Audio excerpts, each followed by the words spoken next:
오늘은 종려주일입니다. 종려주일은요, 예수님께서 십자가에 못 박히시기 전 예루살렘 성에 왕으로 입성하신 사건을 기념하는 날이 바로 이 종려주일입니다.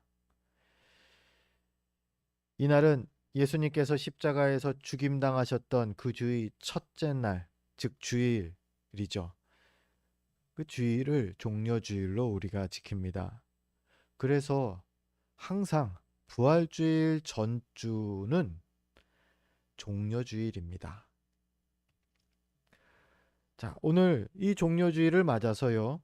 우리는 오늘 종려주일에 예수님께서 어린 나귀를 타고 예루살렘 성에 들어가셨던 그 일을 함께 묵상하며 은혜를 나누려 합니다.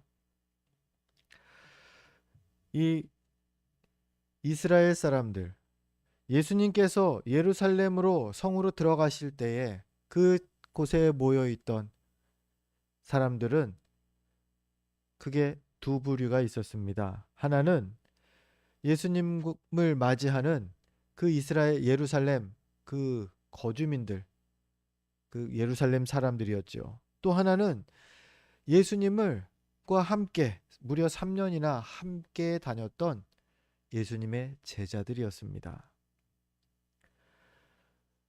중요한 것은요. 이들이 모두가 예수님께서 예루살렘 성 입성하는 것을 기뻐하고 환영했다라는 겁니다. 그런데 서로 기뻐하고 환영했던 이유가 달랐다라는 것입니다. 먼저 예루살렘 성 사람들이 그 예수님을 환영하고 기뻐했던 것을 함께 생각해 봅니다. 이를 위해서는 먼저 좀 역사적인 이스라엘의 역사를 좀 거슬러 올라가야 되지요. 남유다가 이제 이스라엘이라는 민족이 세운 나라가 이 역사 속에서 완전히 사라지는 때가 기원전 586년 바벨론에 의해서 남유다가 멸망할 때였습니다. 이 남유다 멸망 이후 이스라엘 민족은 끊임없이 여러 나라의 그 통치를 받게 됩니다. 그러다가 예수님 당시에는 로마 제국의 속국이 되어 있었죠. 그래서 이 이스라엘 민족들에게 그 사람들에게는 항상 독립, 우리나라를 세우는 것, 우리들이 나라를 다시금 회복하는 것을 갈망했다라는 겁니다. 특히 하나님의 약속이 담겨 있는 성경, 구약 성경이죠. 구약 성경에 보니까 메시아의 약속이 있었다라는 겁니다. 그들을 구원할 메시아를 하나님께서 보내겠다고 약속을 하셨다라는 거예요. 메시아는 그 히브리어입니다. 히브리어로 메시아는 구원자라는 뜻입니다. 그래서 사람들은 이 메시아의 약속이 성경에 기록되어 있기 때문에 기대했습니다. 아, 이제 우리 로마로부터 우리를 구원해 줄 메시아가 하나님께서 보내시겠구나. 하나님께서 보내신 메시아가 와서 유대민족, 우리 민족을 독립시키고 더 나아가서 다윗 시대처럼 강대한 나라를 세울 것이다. 그들은 이 예루살렘 사람들은 정치적으로, 군사적으로 자신들을 구원해 줄 구원자 메시아를 기대했다라는 겁니다. 그러던 그들에게 특별한 소문이 어느 날부턴가 들려옵니다. 누가 나사렛 출신의 어떤 사람이 죽은 자를 살렸다더라. 소문이 나는 겁니다. 그 사람이 물고기 2마리와 떡 5덩어리로 5천 명을 먹였대더라. 그 사람이 소경도, 안진뱅이도, 나병 환자도, 중풍병자까지 많은 병자들을 다 고치셨대더라. 등등 엄청난 기적을 일으키는 한 사람. 바로 예수님에 대한 소문을 그들이 들었다라는 거지요. 사람들은 이런 소문을 들으면서 무슨 생각을 했겠습니까? 혹시 이 사람이 메시아인가? 라는 것이 상상 기대를 했을 거라는 겁니다. 이 사람이 성경에 예언된 메시아가 아닐까. 사실요, 이렇게 기대할 수밖에 없었던 거는 그들에게는 성경이 없었기 때문이죠. 이 일반 사람들은 성경책을 평생 가도 만져보지 못할 정도였습니다. 인쇄술이 발달하지 않았기 때문에 성전에서 혹은 제사장들, 성경을 가르치는 랍비들 정도만 성경을 한 권 가지고 있을까 말까 했지요. 자, 그래서 보통 사람들은 성경에 무지했습니다. 그저 메시아라는 약속이 하나님께서 주셨다, 메시아를 보내실 거라는 약속에 대한 것만 알고 있었지요. 그 메시아가 정치적이고 군사적인 왁일 것이라고 그들은 그냥 해석해 버린 겁니다. 왜요? 구원자, 지금 우리 형편을 구원할 구원자라고 이해가 되니까 말이죠. 그래서 기대하면서 지금 예루살렘 성문을 들어오고 계신 예수님을 맞이하고 있었던 것이죠. 그 예수님을 맞이하려고, 또 예수님을 보려고 많은 사람들이 성문으로 모여들었습니다. 예수님께서 이제 곧 이스라엘의 왕이 되어서 나라를 재건할 것이라고 기대하면서 말이죠. 그때 예수님께서 제자들과 함께 성문을 들어오십니다. 사람들은 개선하는 장군을 맞이하듯이, 왕을 맞이하듯이 자신들의 옷을 벗어서 길가에 깝니다. 종려나무 가지를 꺾어서 그것을 바닥에 깔기도 하고요, 또 흔들기도 합니다. 그러면서 예수님 일행을 환영하지요. 분명 그 모습은 예수님을 자기들의 메시아로 맞이하는 모습 같았습니다. 다만 하나님께서 약속하셨던 진정한 메시아로서 맞이한 것이 아니라 자기들의 생각대로 만들어낸 정치 군사적인 메시아로서 맞이했던 것, 이것이 그 문제였죠. 어찌되었든지 예루살렘 성 사람들은 예루살렘으로 입성하는 예수님을 이렇게 맞이합니다. 그리고 그 자리에는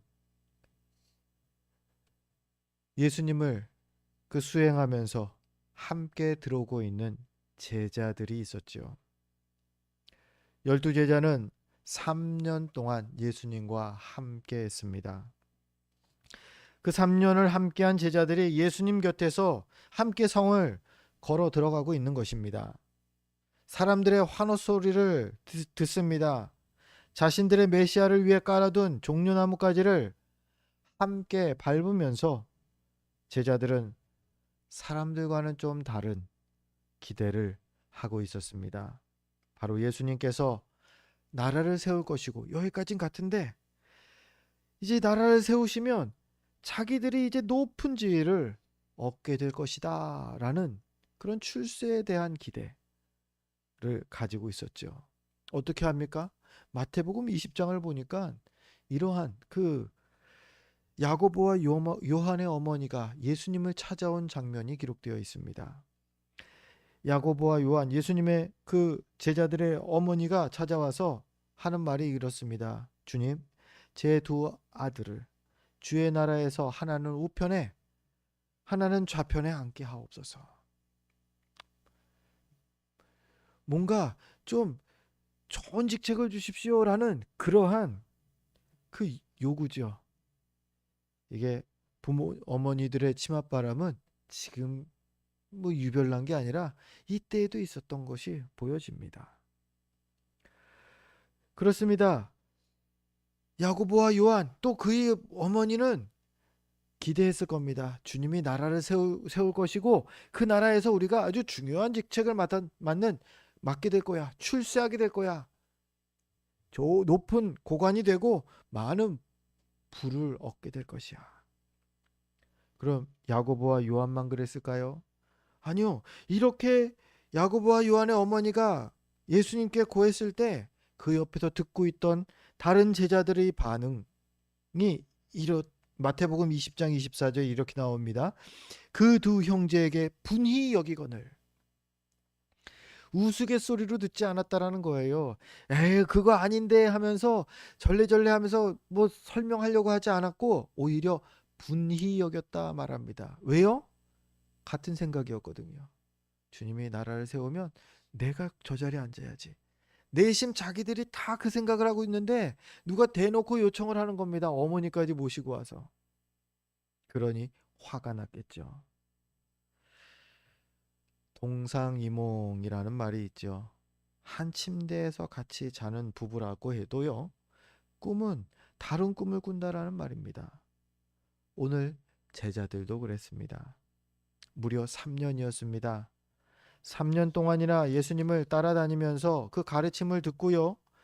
그 그리스도의 삶을 배웠다라는 그 제자들 말조차도 여전히 예수님의 뜻을 헤아리지 못하고 엉뚱한 꿈을 꾸고 있는 것입니다. 참 부끄러운 제자들이 아닐 수 없습니다. 그렇다면 우리는 어떻습니까? 우리는 예수를 나의 주 나의 하나님이라고 고백합니다. 그렇다면 실제 그분의 뜻을 알기 위해서 얼마나 힘썼습니까? 얼마나 주님의 말씀을 사모했습니까? 얼마나 주님 앞에 기도했습니까? 5년? 10년? 아니 평생 교회에 다녔다고 하면서도 주님께서 원하시는 뜻이 무엇인지를 모르고 또 주님의 뜻대로 잘 살고 있습니까? 라는 질문을 들으면 주저하게 되는지는 않습니까? 그렇다면 우리도 이 부끄러운 제자들인 겁니다. 그렇다고 해서 낙심하지 마십시오. 우리가 부끄러운 제자라고 해서 낙심할 것이 아니라 오히려 여기에 은혜가 있습니다. 이런 연약한 우리지만 주님께서 다 아시는데도 우리를 택하시고요. 귀하게 쓰시겠다고 하시는 겁니다. 보십시오. 헛된 기대를 하던 이 제자들, 12제자들도 변화돼서 하나님의 나라를 위해 귀하게 쓰임받지 않았습니까? 이들이 변화된 시점이 언젠가요? 바로 오순절 성령 강림을 경험한 직후였습니다. 그렇습니다. 성령이 임했을 때에 제자들은 변했습니다. 우리도 마찬가지입니다. 우리도 변할 수 있다라는 겁니다. 지금 나는 이렇지만, 지금 나는 이 정도밖에 안 되지만, 우리 모두가 다 변할 수 있다라는 겁니다. 특별하고 신비한 경험을 통해서요? 아니요. 필요 없습니다. 그저 지금도 살아서 역사하고 계시는 성령께서 나와 함께 계시면 됩니다. 특별히 매일의 삶 속에서 내가 아니라 내 안에 계신 성령께서 나의 주인이 되시도록 구하면서 성령 충만한 삶을 살면 되는 겁니다. 그러면요, 내 안에 계신 성령께서 일하십니다. 우리의 인생 가운데 성령께서 주관하며 일하신다라는 겁니다. 그러면요, 부끄러운 제자의 삶이 아니라 충성스러운 제자의 삶으로 우리가 변화되는 것입니다. 다들 이러한 제자들 되시기를 바랍니다.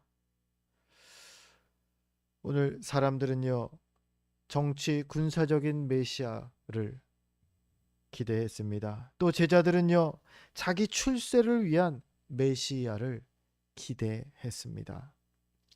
이런 엉뚱한 기대를 하던 사람들, 그 사람들 속에서도 예수님만큼은요, 아버지 하나님의 뜻을 정확히 알고 계셨습니다. 바로 겸손의 메시아입니다. 그 증거가 어린 나귀를 타셨다라는 거죠. 사실 장군이 그 개선 행진을 하는 그러한 장면과 흡사합니다. 전쟁에서 나가서 승리한 장군은요, 이제 성으로 돌아와서 들어갈 때 사람들이 종려나무 가지를 꺾어서 그 환호하면서 맞이합니다. 즉 승리의 행진이죠. 그런데 그때 장군들이 왕들이 어떤 말을 탈까요? 최고로 화려한 말. 아무리 전쟁이 힘들었다고 해도 가장 근사한 말을 타죠. 그런데 오늘 예수님은 그 반대였습니다.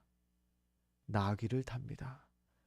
힘있게 막 달려가고 그런 게 아니에요. 그냥 조그만 거예요. 말에 비하면 조그만 나귀. 그것도요, 그 나귀 중에서도 어린 나귀입니다. 그리고 그 나귀를 타시게 된 경위도 오늘 본문에 보니까 조금 특별합니다.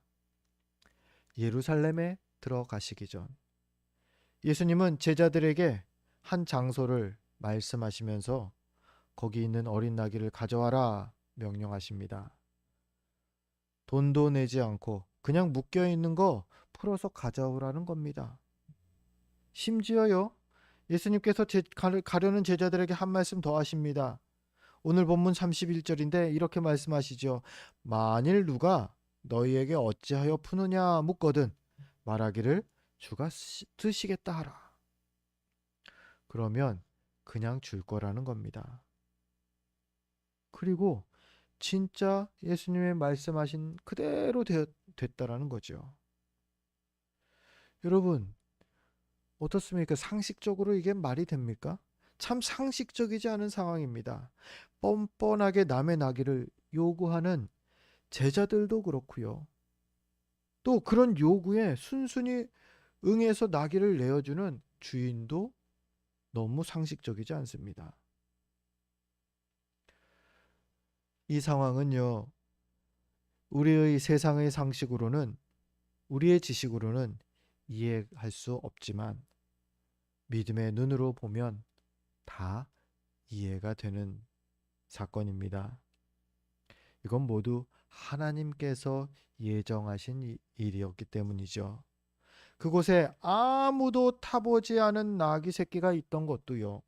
또 그 어린 나귀를 그냥 가져온 것도, 그리고 주인임에도 불구하고 순순히 그 나귀를 아무 조건 없이 내어준 것도 모두 하나님께서 처음부터 예정해 두셨기 때문이지요.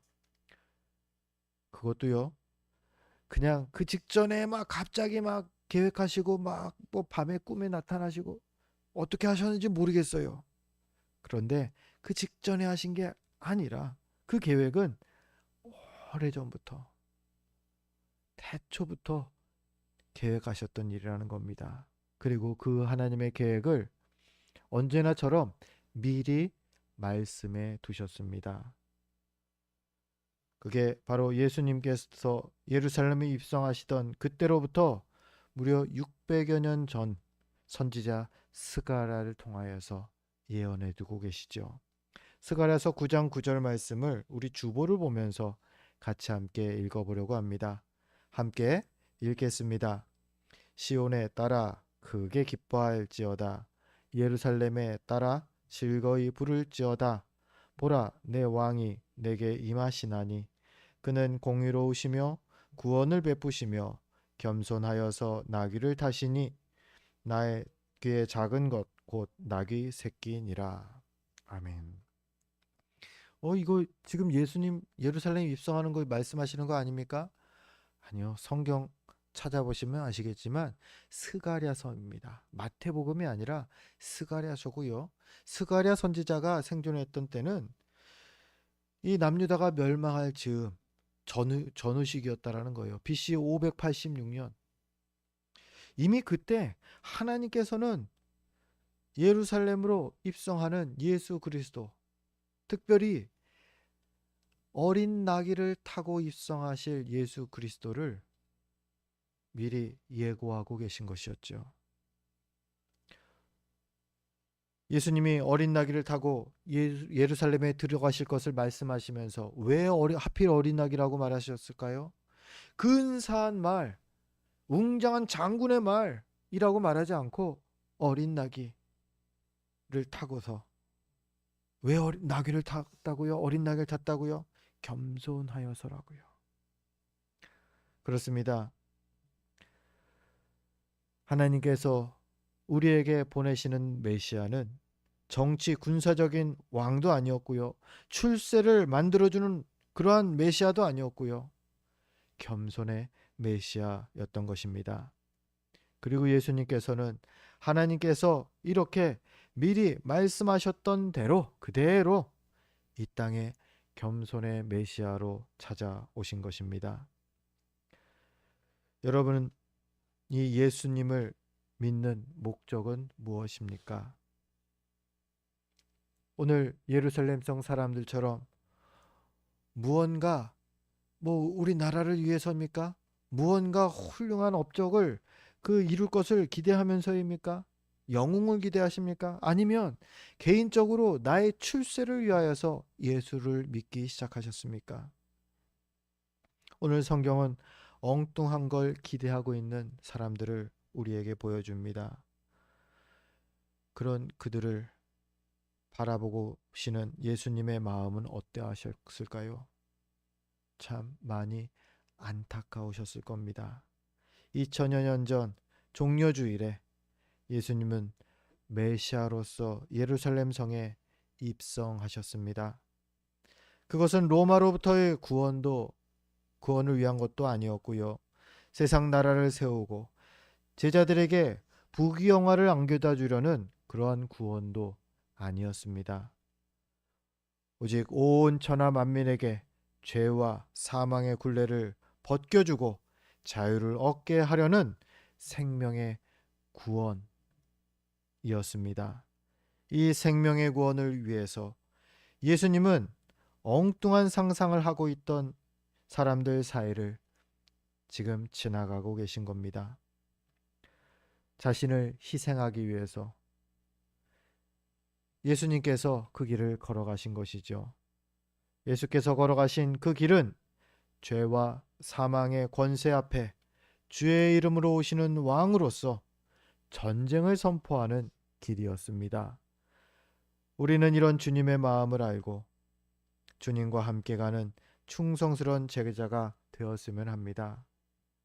이제 내일부터 한 주 동안 고난주간으로 지키게 됩니다. 항상 당연히 그래야 되겠지만 특별히 이 한 주간 창조주 하나님께서 인간의 몸을 입고 이 땅에 오셔서 겸손의 메시아로서 겪으셨을 고통과 멸시와 슬픔을 그리고 이 모든 것들을 담아서 십자가에 못 박히신 그 사랑을 다시금 기억하는 시간, 이 한 주가 되기를 소망합니다. 바라기는 그렇게 십자가로 더 가까이 나아가게 되는 이번 한 주가 되시기를 주의 이름으로 축원드립니다. 기도하겠습니다.